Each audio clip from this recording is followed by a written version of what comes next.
सबको नमस्कार। कोरोना से निपटने के लिए दिल्ली में हम लोगों ने लॉकडाउन लगाया है।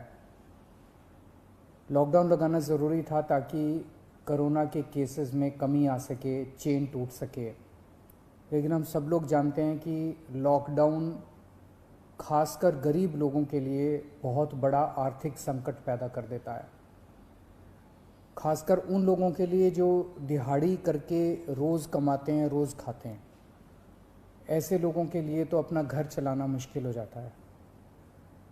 पिछले हफ्ते हम लोगों ने खासकर मज़दूरों के लिए ऐलान किया था कि हर मज़दूर के अकाउंट में 5-5 हज़ार रुपये हम लोगों ने डालने का ऐलान किया था। उनके अकाउंट में 5-5 हज़ार रुपये जा भी चुके हैं।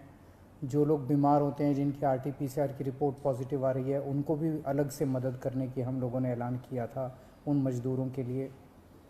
आज हम दो निर्णय हम लोगों ने लिए हैं। एक तो ये कि जितने दिल्ली में राशन कार्ड धारक हैं, लगभग 72 लाख राशन कार्ड धारक हैं, इन 72 लाख लोगों को अगले 2 महीने के लिए मुफ्त में राशन दिया जाएगा। इसका मतलब आप ये मत निकालिएगा कि लॉकडाउन 2 महीने चलेगा। भगवान ना करे ज़्यादा दिन चलाना पड़े, भगवान करे कि जल्दी केसेस कम होना चालू हों और जल्दी लॉकडाउन ख़त्म हो। लेकिन जो आर्थिक तंगी से गरीब आदमी जूझ रहा है, उसको मदद करने के लिए अगले 2 महीने के लिए सरकार ने निर्णय लिया है कि अगले 2 महीने के लिए सबको राशन मुफ्त दिया जाएगा दिल्ली सरकार की तरफ से। और दूसरा निर्णय ये है कि जितने दिल्ली में ऑटो चालक हैं, टैक्सी चालक हैं, ये बेचारे रोज़ ऑटो चलाते थे, टैक्सी चलाया करते थे, शाम को थोड़े पैसे घर ले जाते थे और उसी से इनका घर चला करता था। इन लोगों के घर में कोई बहुत ज़्यादा सेविंग्स भी नहीं होती, गरीब लोग होते हैं। पिछले कुछ हफ्तों से दिल्ली के अंदर लॉकडाउन है, जिसकी वजह से इन लोगों की रोज़ी रोटी बिल्कुल ख़त्म हो गई है, बिल्कुल बंद हो गई है।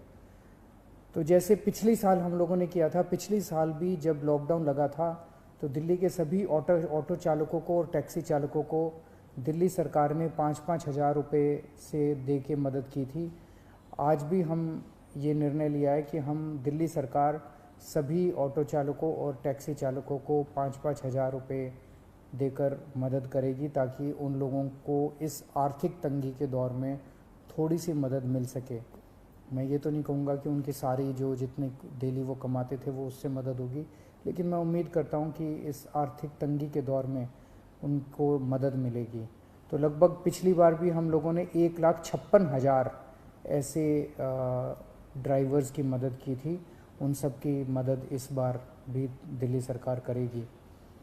ये बहुत ही कठिन दौर है जिससे हम सब लोग गुज़र रहे हैं, और ख़ास तौर से ये जो सेकेंड वेव आई है, ये सेकेंड वेव तो बहुत ज़्यादा ख़तरनाक है।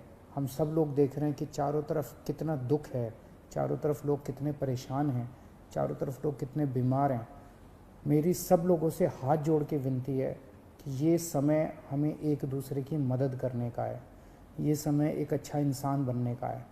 सब लोग, चाहे वो किसी भी पार्टी के हों, चाहे इस पार्टी के हों, चाहे BJP के हों, चाहे कांग्रेस के हों, चाहे आम आदमी पार्टी के हों, सब लोग आपस में मिल के एक दूसरे की मदद करें। इस वक्त कोई राजनीति नहीं करनी, सब मिल के करें। चाहे किसी भी धर्म के हों, चाहे किसी भी जात के हों, ये बीमारी तो किसी को नहीं दिखती। चाहे अमीर हो चाहे गरीब हो, सब एक दूसरे की मदद करें। अगर कोई बीमार है, उसको अस्पताल में एडमिट कराने की मदद कर सकते हैं। अगर कोई किसी को बेड नहीं मिल रहा, उसको बेड दिलवाने में, ढूंढने में उसकी मदद कर सकते हैं। अगर किसी को कई बार केवल सूचना मिल जाने से काफ़ी मदद मिल जाती है, किसी को ऑक्सीजन दिलवाने में मदद कर सकते हैं। किसी के घर में सब बीमार हो गए, उनको खाना खिलाने में मदद कर सकते हैं, उनके घर पे खाना पहुंचाने में मदद कर सकते हैं। इस वक्त ऐसे बहुत लोग होंगे जिनकी रोज़ी रोटी नहीं चल रही होगी, गरीब लोग हैं, उनको आर्थिक मदद कर सकते हैं ताकि उनका घर चल सके। तरह तरह से आप लोगों की मदद कर सकते हैं। मेरी सब लोगों से अपील है, हाथ जोड़ के अपील है कि सबकी मदद कीजिए, एक दूसरे की मदद कीजिए। बहुत पुण्य लगेगा और तभी देश की तरक्की होगी। और अगर हम सब मिलके इससे लड़ेंगे तो मुझे पूरी उम्मीद है कि बहुत जल्द हम कोरोना से जीत पा लेंगे। नमस्कार।